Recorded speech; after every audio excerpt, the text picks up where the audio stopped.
Assalamualaikum semuanya. Hai, perkenalkan kita dari kelompok 3, kelas 12 IPS 1. Di sini kita akan membahas demokrasi terpimpin 1959 sampai 1965. Demokrasi terpimpin adalah sistem pemerintahan yang ditetapkan di Indonesia antara tahun 1959 hingga 1965 di bawah kepemimpinan Presiden Soekarno. Konsep ini muncul sebagai respon terhadap ketidakstabilan politik dan konflik yang terjadi di era demokrasi liberal sebelumnya.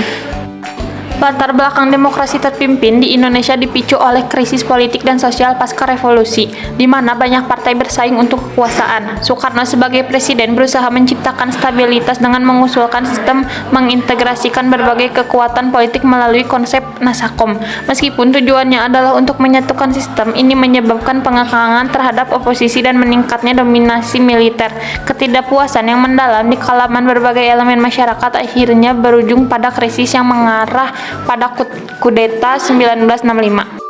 Tujuannya adalah untuk menciptakan stabilitas politik dan sosial di Indonesia dengan mengintegrasikan berbagai kekuatan politik seperti nasionalisme, agama, dan komunisme. Soekarno ingin menghindari konflik antar partai dan memperkuat pemerintahan dengan konsensus. Selain itu, sistem ini bertujuan untuk mempercepat pembangunan ekonomi dan sosial serta memperkuat identitas nasional. Namun dalam praktiknya, hal ini berujung pada pengekangan kebebasan politik dan penguasaan militer yang semakin besar.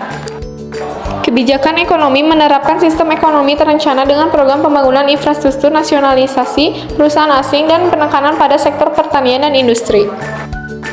Kebijakan kebudayaan nasional yang mencerminkan keberagaman Indonesia, mendukung seni dan budaya lokal sebagai bagian dan identitas nasional, dan mengurangi pengaruh budaya asing. Kebijakan ini bertujuan untuk mencapai stabilitas dan kemajuan dalam berbagai aspek kehidupan masyarakat Indonesia.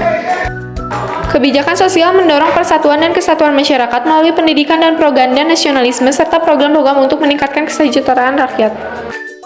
Dan yang terakhir, kebijakan politik mengonsolidasikan kekuasaan di tangan Presiden Soekarno, membatasi peran partai politik, dan menerapkan konsep Nasakom untuk menciptakan kelarasan antara nasionalisme, agama, dan komunisme.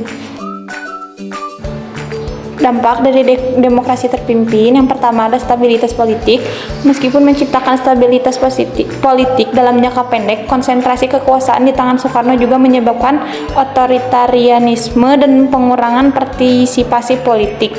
Yang kedua ada krisis ekonomi. Kebijakan ekonomi yang ambisius seringkali tidak berhasil, menyebabkan inflasi, defisit anggaran, dan kesulitan ekonomi yang meluas pada akhir periode ini. Yang ketiga ada polarisasi sosial. Kebijakan Nasakom menciptakan ketegangan antara kelompok nasional, agama, dan komunis yang memuncak dalam konflik sosial dan politik. Yang keempat ada pembangunan infrastruktur. Meskipun ada upaya untuk pembangunan infrastruktur, banyak proyek yang terhambat karena korupsi dan kurangnya pengelolaan yang efektif. Yang kelima ada budaya dan identitas. Penekanan pada kebudayaan nasional menghasilkan penghargaan terhadap seni dan budaya lokal, tetapi juga mengalami ruang bagi ekspresi budaya yang beragam. Yang keenam pada kudeta 1965. Ketegangan politik dan ekonomi pada periode ini berkompetisi pada terjadinya kudeta militer pada tahun 1965 yang mengakhiri era demokrasi terpimpin dan mengarah pada Orde Baru. Dampak ini menunjukkan kompleksitas dan tantangan yang dihadapi Indonesia selama periode ini. Bagian terakhir yaitu ada akhir demokrasi. Akhir dari demokrasi terpimpin 1959 sampai 1965 terjadi setelah krisis politik dan ekonomi yang memuncak dengan kudeta militer pada 30 September 1965. Gerakan 30 September atau bisa dibilang juga dengan G305 berusaha menggulingkan kekuasaan, tetapi gagal dan berujung pada pembunuhan sejumlah jenderal. Selain itu, Jenderal Soeharto mengambil alih kekuasaan mengakhiri akhir Soekarno. Transisi ini diikuti oleh penangkapan massal terhadap anggota PKI dan orang-orang yang dianggap ancaman, serta membentuk Orde Baru yang menekankan stabilitas politik dan pertumbuhan ekonomi. Mungkin sekian yang dapat saya dan kelompok saya sampaikan. Wassalamualaikum warahmatullahi wabarakatuh.